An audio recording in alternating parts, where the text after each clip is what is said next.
बिस्मिल्लाहिर्रहमानिर्रहीम। स्टूडेंट अस्सलाम वालेकुम।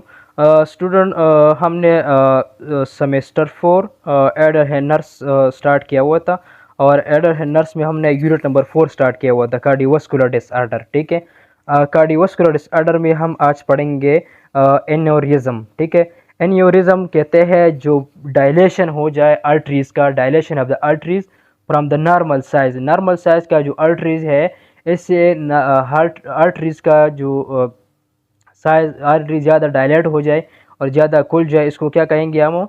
एन्यूरिज्म कहेंगे। ठीक है, एन्यूरिज्म जो होता है वो permanent localise dilation of N artery. Artery का डायलेशन होना, लोकलाइज डायलेशन आर्टरी का परमानेंट। ठीक है, टेम्पररी नहीं, ये जब एन्यूरिज्म हो जाए ये परमानेंट होता है। ठीक है, डायलेशन हो जाता है तकरीबन 1.5 times normal diameter of the artery से ज़्यादा डायलेट हो जाए तो क्या कहेंगे? इसको हम एन्यूरिज्म कहेंगे। Most commonly found in iota.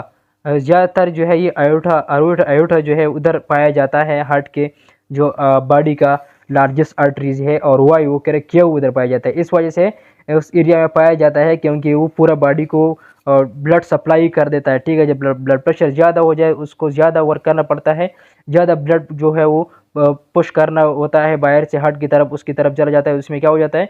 Dilation आ जाता है, वो एन्यूरिज्म आ जाता है। ठीक है, इसके बाद iota is under greater stress, क्योंकि ये ग्रेटर स्ट्रेस में होता है, जिस तरह पहले मैंने बताया, than the rest of the arterial system, because बाकी आर्टरी की सिस्टम से, क्योंकि इट्स लार्ज डायमीटर है and exposure to high pressure, क्योंकि ज़्यादा प्रेशर इसके ऊपर पड़ता है। ठीक है, हर सिस्टोलिक एजेक्शन में ऑफ द ब्लड, जो पूरा हर सिस्टोलिक में पूरा ब्लड की तरफ, जो ब्लड हार्ट जो है वो पूरा ब्लड की तरफ ब्लड पुश कर देता है। ठीक है, इसको कहते हैं सिस्टोलिक एजेक्शन।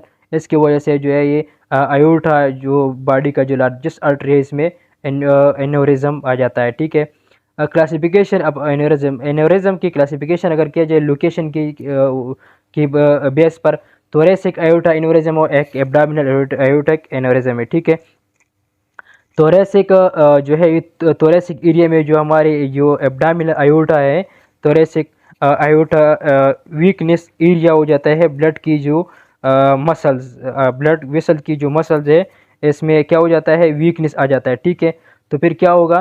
कि जब कम वीकनेस आ जाएगा तो क्या होगा? ये डायलेट हो जाएगा। थोरेसिक एन्यूरिज्म जो है, थोरेसिक एरिया में जो आयोटा है, जो हार्ट की जो पूरा बॉडी की तरफ ब्लड पंप करता है, वो आयोटा वो आर्टरी जो है वो डायलेट हो जाए, इसको हम थोरेसिक आयोटिक एन्यूरिज्म कहेंगे। सेकंड वन जो है जो एब्डोमिनल आयोटिक एन्यूरिज्म है, जो एब्डामिन एरिया में जो एब्डामिन एरिया में आर्टरीज है, लार्जेस्ट आर्टरी जो पूरा लोअर बॉडी को ब्लड सप्लाई करता है। ठीक है, वो इसमें डायलेशन आ जाए तो इसको एब्डामिनल आयोटिक एन्यूरिज्म कहेंगे। ठीक है, एटियोलॉजी इसकी काज क्या हो सकता है, किस वजह से होता है? ठीक है, एथेरोस्क्लेरोसिस एन्यूरिज्म हो जाता है क्योंकि एकमुलेशन ऑफ द पेट्स हो जाता है, कोलेस्ट्रॉल हो जाता है और ब्लड प्रेशर ज़्यादा पड़ता है इसके ऊपर, क्या होता है? आर्टरी जो है वो डायलेट होता है। ठीक है, इसकी वजह से होता है माइकोटिक एन्यूरिज्म होता है बैक्टीरियल इन्फेक्शन की वजह से, क्योंकि इन्फेक्शन की वजह से वेसल जो है वो डायलेट हो जाता है। ठीक है, इसकी वजह से भी होता है। हाइपरटेंसिव एन्यूरिज्म होता है। ठीक है, जब ब्लड प्रेशर ज़्यादा हो जाए हाइपर टेंशन की वजह से, इसकी वजह से भी एन्यूरिज्म हो जाता है, क्योंकि हाइपरटेंशन की वजह से ब्लड प्रेशर ज़्यादा हो जाता है, आर्टरी के ऊपर प्रेशर ज़्यादा पड़ता है, आर्टरी डायलेट हो जाता है। ठीक है,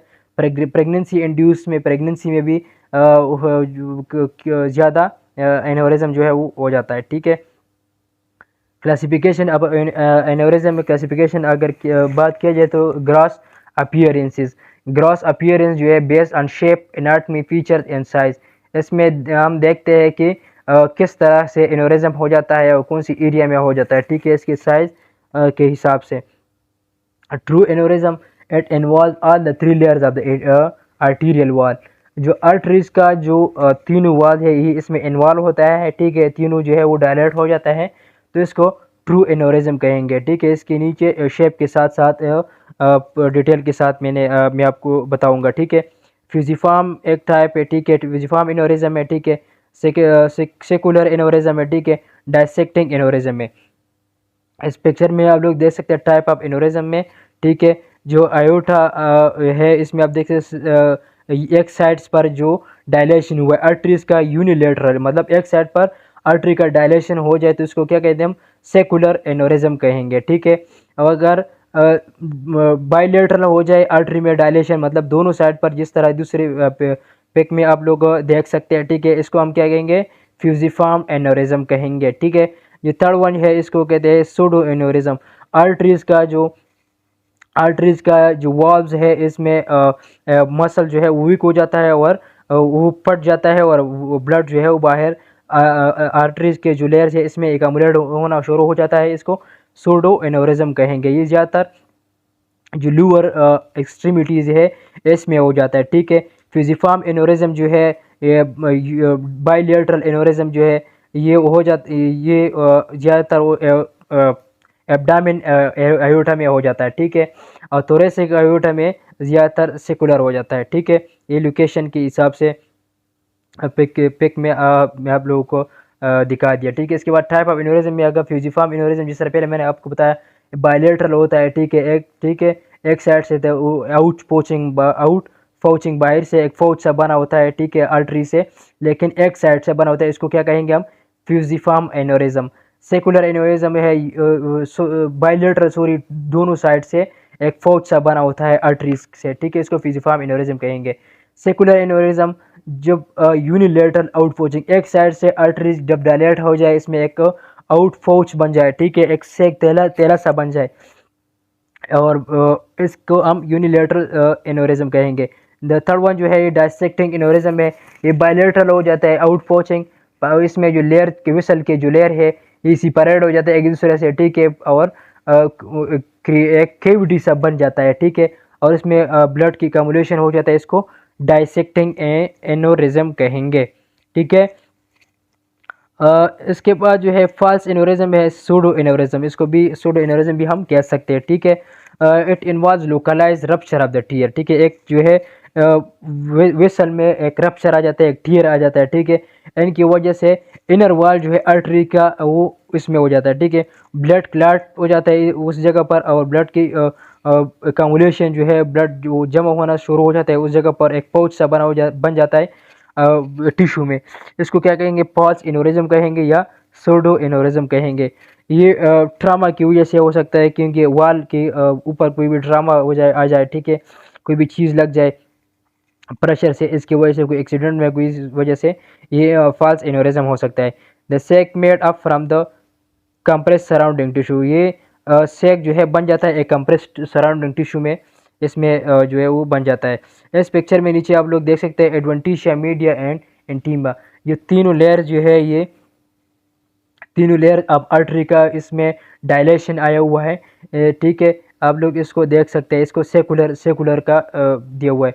फ्यूजिफॉर्म अगर आप देखें इसमें भी डायलेट हुआ है। ठीक है, ये यूनिलेटरल है सेकुलर, और फ्यूजिफॉर्म जो है वो बाइलेटरल है, दोनों साइड से एक सेक सा बना होता है। ठीक है, डायसेक्टिंग में भी आप लोग देख सकते हैं एक आर्टरीज का जो आर्टरी के जो तीन लेयर्स होता है, इसमें एक लेयर्स जो है वो इसमें टीयर से आ जाता है और ब्लड जो है बाहर जो चला जाता है, कम्युलेशन हो जाता है, ये भी बायलेटरल हो जाता है। ठीक है, दोनों साइड से हो जाता है।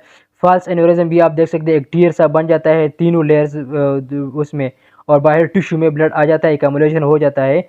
और फॉल्स एनोरिज्म में तीनों लेयर जो है आर्टरीज का वो इसमें टीयर आ जाता है। ठीक है, तीन लेयर्स ऑफ आर्टरीज में, और ब्लड जो है बाहर टिश्यू में कम्युलेशन शुरू होना हो जाता है। ठीक है, इसको हम फॉल्स एनोरिज्म कहेंगे।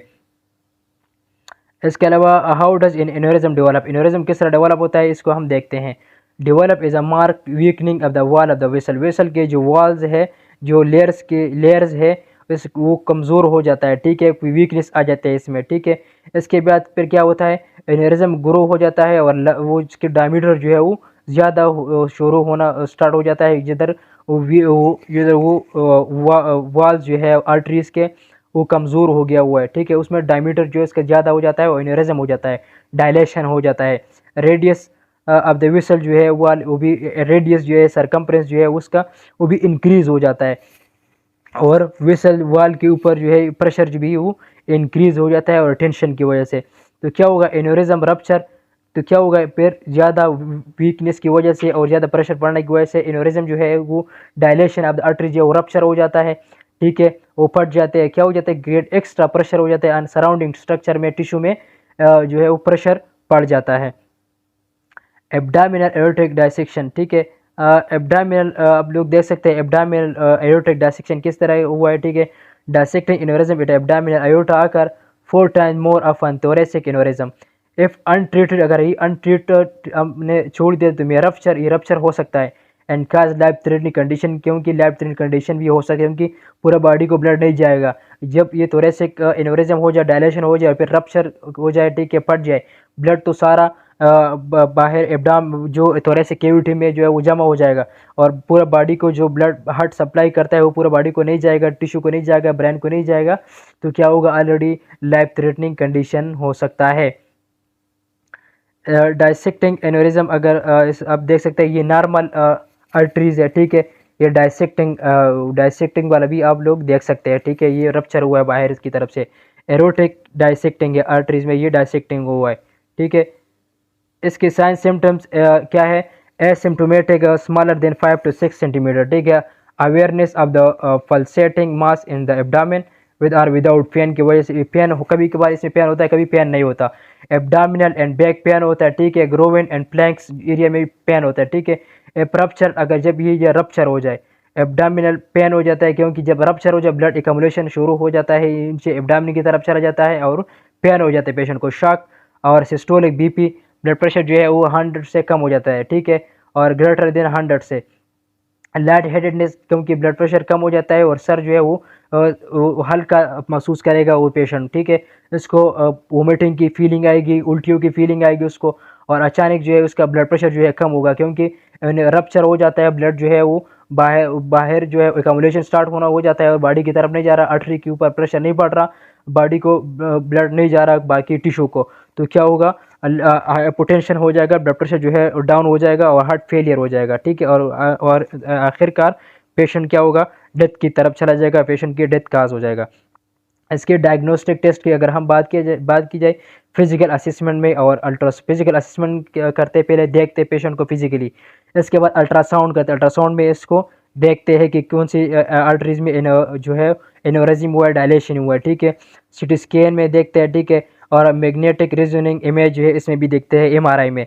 फिर इसके बाद जो है एटीरियोग्राफी करता है, एंजियोग्राफी करता है, इसमें भी ये टेस्ट में भी जो है फिजिशियन देखते हैं कि कौन सी आर्टरी में कौन सी फार्म की एनोरिज्म हुआ है, ठीक है, सिकुलर हुआ है, फिजिफार्म हुआ है, या पाल्स हुआ है, ठीक है, सोडो हुआ है।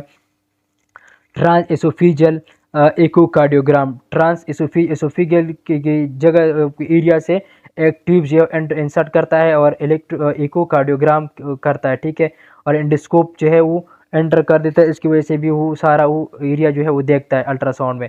इसके बाद ट्रांसड्यूसर इस फास्ट इनटू इसोफेगस, एक ट्रांसड्यूसर जो है वो फास्ट कर देता है इसोफेगस के ज़रिए है, और इसमें फिर देखते हैं, विजुअलाइज करते हैं, थोरेसिक एयोर्टा जो है इसमें देख सकते हैं। इसके रिस्पेक्टर क्या क्या हो सकते हैं, रिस्पेक्टर जो है इस किस किस चीज़ की वजह से जो है ये aneurysm of the dilation of the artery होता है, ठीक है, इसमें एथेरोस्क्लेरोसिस की वजह से होता है, एकमुलेशन ऑफ द पेट और कोलेस्ट्रॉल की वजह से होता है, ठीक है, हाइपरटेंशन की वजह से होता है कि ब्लड प्रेशर ज़्यादा हो जाए, इसकी वजह से भी जो डायलेशन ऑफ द आर्टरी हो जाता है। प्रेगनेंसी की वजह से होता है हेमोडायनेमिक बायोकेमिकल एंड हार्मोनल चेंजेस की वजह से, हार्मोनल चेंज से ब्लड प्रेशर ज़्यादा हो जाता है और प्रेगनेंसी में हार्मोनल चेंजेस आ जाते हैं और हार्मोनल चेंजेस की वजह से डायलेशन ऑफ द आर्टरी हो जाता है। कॉन्जेनिटल डिफेक्ट हो जाता है क्योंकि बाय बर्थ हो जाता है, ठीक है, आयोटिक वाल जो है या कार्डिक सर्जरी की वजह से भी ये डायलेशन ऑफ द आर्टरी हो जाता है। Deficiency in the collagen in elastic connection, जो इलास्टिक कनेक्शन जो आर्टरीज के जो वाल में जो कोलेजन फाइबर है और इलास्टिक कनेक्शन है एक दूसरे के साथ, वो कम हो जाए आपस में, ठीक है, डिफिशियंसी हो, इसमें कमी हो तो ख़राबी हो, तो फिर क्या हो जाता है, वो कमी वो वीकनेस की वजह से क्या हो जाता है, डायलेशन हो जाता है आर्टरीज के। इसको हम एन्यूरिज्म को और डायलेशन ऑफ द आर्टरीज को मैनेज किस तरह करेंगे, मेडिकल मैनेजमेंट इसके अगर हम बात किया जाए तो इसमें small in size over 6 months ultrasound is indicated, ठीक है, अगर स्मॉल साइज हो 6 मंथ तक अल्ट्रासाउंड में वो इंडिकेट हो जाता है, ठीक है, मैनेज। इसके बाद जो है anti hypertensive made is prescribed, जो ज़्यादा एंटी हाइपरटेंसिव जब वो ड्रग्स पेशेंट को प्रिस्क्राइब करेंगे जो ब्लड प्रेशर को कम करे, क्योंकि ब्लड प्रेशर ज़्यादा हो तो ऑलरेडी वे आर्टरी जो है वो डायलेट हुआ है, इसमें एनोरिज्म आया हुआ है। जब इसको ब्लड प्रेशर होगा तो फिर ब्लड प्रेशर की वजह से और ज़्यादा होगा, पेशेंट की आर्टरी जो बस्ट होगा, पेशेंट की हार्ट फेलियर की तरफ जाएगा, पेशेंट डेथ की तरफ जाएगा, लाइफ थ्रेटनिंग कंडीशन की तरफ जाएगा। ठीक है, इसकी वजह से हाइपरटेंसिव ड्रग्स देंगे, क्योंकि ब्लड प्रेशर को मैनेज करने के लिए, कम करने के लिए। ठीक है, सर्जिकल मैनेजमेंट किस तरह के, सर्जिकल भी इसको मैनेज कर सकते हैं। ठीक है, इधर इमरजेंसी और elective process, high motility and emergency surgery, surgical techniques involve, surgical technique में क्या क्या इन्वॉल्व होता है। ठीक है, इस पिक्चर में आप देख सकते हैं radiation exposure of the aneurysm. ठीक है, इसका radiation dose screening time and volume of intravenous contrast. ठीक है, इसमें कंट्रास्ट की वजह से वो देख सकता है। ठीक है, वो डाल लेता है पहले से इसमें, फिर वो विजुअलाइज करता है सिटी स्कैन में। During the procedure monitoring closely, जब प्रोसीजर करते हैं हम क्लोजली नज़दीक से, क्लोजली बहुत अच्छी तरीके से करेंगे। ठीक है, radiation exposure from the subsequent computed tomography CT scan imaging must included in the overall exposure. ठीक है, ओवरऑल एक्सपोजर में इसका उसको देखते हैं। ठीक है,